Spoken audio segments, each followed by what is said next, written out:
Hello friends, જય શ્રી કૃષ્ણ, જય મહાદેવ, જય અંબે.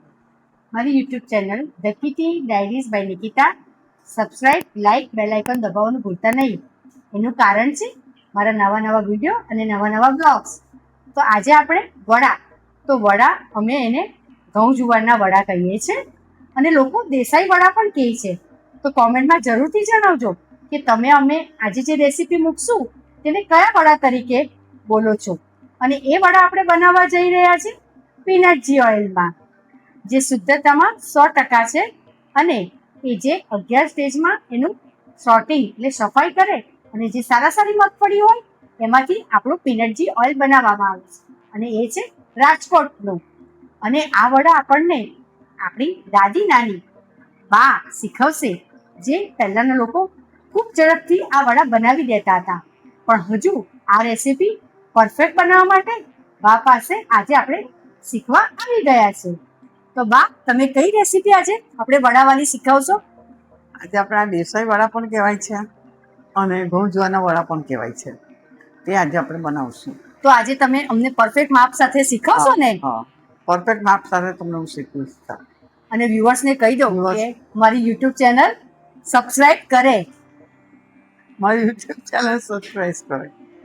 બાનું કહેવું એમ છે કે એની જે યુટ્યુબ પર વિડીયો આવે છે બાના, તો તે જરૂરથી સબસ્ક્રાઇબ કરો. આજે આપણા દેસાઈ વડા અથવા તો એને ઘઉં જુવારના વડા પણ કહીએ છીએ.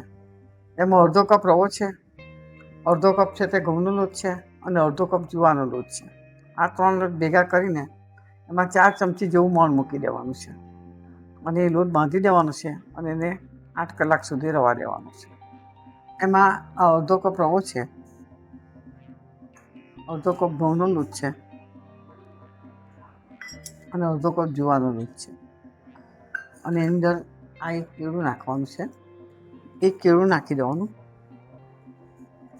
આપણે આની અંદર એક નાની સાઈઝનું કેળું નાખવાનું છે અને ત્યારબાદ આપણે 4 ચમચી મોણ મૂકી દેવાનું. પીનટજી ઓઇલ નાખવાનું છે. 4 ચમચી પીનટજી ઓઇલ ખૂબ જ સરસ છે અને એના દેસાઈ વડા અને ઘઉં જુવારના વડા બંને નામ હોય છે. એ વડા આપણે બનાવવાના છે. આપણે 4 ચમચી તેલ નાખી દીધું છે. હવે એને પાણી નાખીને બાંધવાનું છે. એને સરસ રીતે મિક્સ કરીને પાણી નાખીને કેળાને પણ આની અંદર સરસ રીતે હાથ વડે મિક્સ કરીને એક લોટ જેવું બાંધી દેવાનું છે.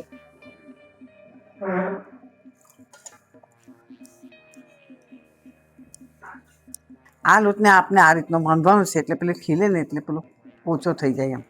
આ લોટ આપણે બાંધી દીધો છે અને એની કન્સિસ્ટન્સી એટલે કે આ રીતનું બેટર આપણે રાખવાનું છે. હવે આ લોટને આપણે 8 કલાક માટે રેસ્ટ કરવા સાઈડ પર મૂકી દેવાનો છે. આપણે જે બેટર બનાવી દીધું હતું તો એને 8 કલાક થઈ ગયું છે. તો તમે જોઈ શકશો કે 8 કલાક પછી એ બેટર કેવી રીતનું છે. જો ખૂબ સરસ આથો આવી ગયો છે અને આના ઘઉં જુવારના વડા અને દેસાઈ વડા બી કહેવામાં આવે છે, ખૂબ સરસ બનશે. આદુ મરચાંની પેસ્ટ નાખીશું.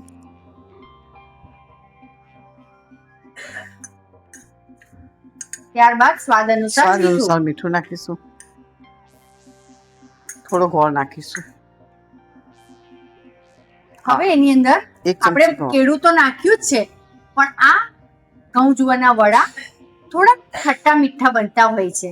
જીરાના લીધે ખટાશ અને મીઠાશ માટે આપણે કેળું તો નાખ્યું જ છે, પણ આપણે એની અંદર ટેસ્ટને અકોર્ડિંગ ગોળ પણ નાખશું.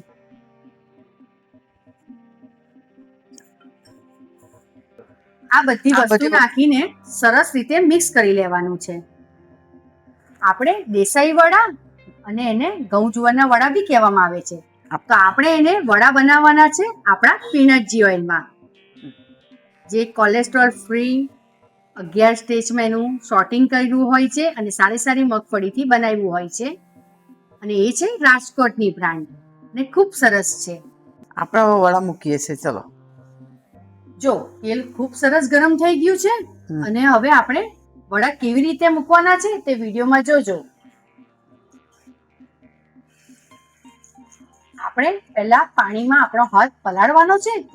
ત્યારબાદ વડાના બેટરમાંથી વડાનો બેટર લઈને વડા મૂકવાના છે, કારણ કે આ લોટથી બેટર બનાવ્યું હોય એટલે થોડું સ્ટીકી હોય છે.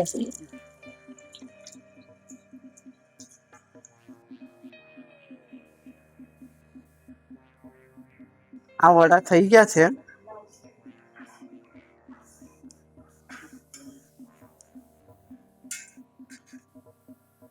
આ વડા આપણે દરો આઠમમાં બનાવીએ છીએ ખાસ, અને 3 ટાઈપના વડા આપણે બનાવીએ છીએ. તેમાં મગની દાળના વડા હોય છે, અડદની દાળના વડા હોય છે, અને આપણે ત્રીજા વડા આ હોય આ છે. હોય છે. તો તમને ખ્યાલ હોય અમારામાં દરો આઠમ પણ આવે છે અને શીતળા સાતમ પણ આવે છે. પણ ઘણા બધા જે અમારો હવે યંગ જનરેશન છે, જેને ખબર ના હોય કે આ વડા કેવી રીતે બને, તો આ વિડીયો ખાસ આ વ્યુઅર્સ માટે છે કે જ્યારે 3 ટાઈપના વડા કમ્પલસરી બનાવવાના હોય છે તો કેવી રીતે બનાવે, તો તેનું પરફેક્ટ માપ અને મેજરમેન્ટ સાથે આપણે બાય શીખવું છે. તો આપણા વડા વિશે થોડુંક ગાયત્રીબેનને પણ પૂછી લઈએ કે ગાયત્રીબેન, આ વડા આપણે વ્યુઅર્સને શીખવીએ છીએ બરાબર વિડીયોમાં, તો શું કેવું છે તમારું એ વિશે? હા, હવે આ જે વડા છે એ ઘઉં, જુવાર અને રવામાંથી બને છે. અને આ વડા જ્યારે બનાવો છો ત્યારે એનું પરફેક્ટ માપ રાખવું ખૂબ જ જરૂરી છે. જો તમે પ્રોપર માપ નહીં રાખશો તો આ વડામાં વધારે તેલ રહેશે અને ફૂલશે પણ નહીં, અને સાથે સાથે એનો કલર પણ કાળો થઈ જશે. એટલે ખાસ હું વિયર્સને કહું છું કે આજે જે મારા મમ્મીએ બતાવ્યું છે એ જ પ્રમાણેનું તમારે માપથી બનાવવાના છે. અને વધારામાં મારે એ પણ કહેવું છે કે આ વડાને આપણે મિલેટ્સ તરીકે પણ ગણી શકીએ, કારણ કે એની અંદર જુવાર, ઘઉં અને સાથે રવો ઉમેરવામાં આવે છે. એટલે આપણે એને મિલેટ્સ વડા તરીકે પણ આપણે ગણી શકીએ એમ છે. તો વ્યુઅર્સ, તમે સાંભળ્યું કે ગાયત્રીબેને આપણે વડાનું પરફેક્ટ જે રીતે કીધું કે આપણે આના પછીની જે અમારા ત્યાંની જે લેડીઝો છે કે વ્યુઅર્સ, નવા એ યંગસ્ટર કે જેને ખબર જ નથી કે દેસાઈ વડા શું છે અને આ ઘઉં જુવારના વડા શું છે, તો તેના માટે અમે ખાસ આ વિડીયો બનાવ્યો છે. તો જરૂરથી આ વિડીયો જોવા માટે the Kitty Diaries by Nikita subscribe, like, bell icon દબાવવાનું ભૂલતા નહીં.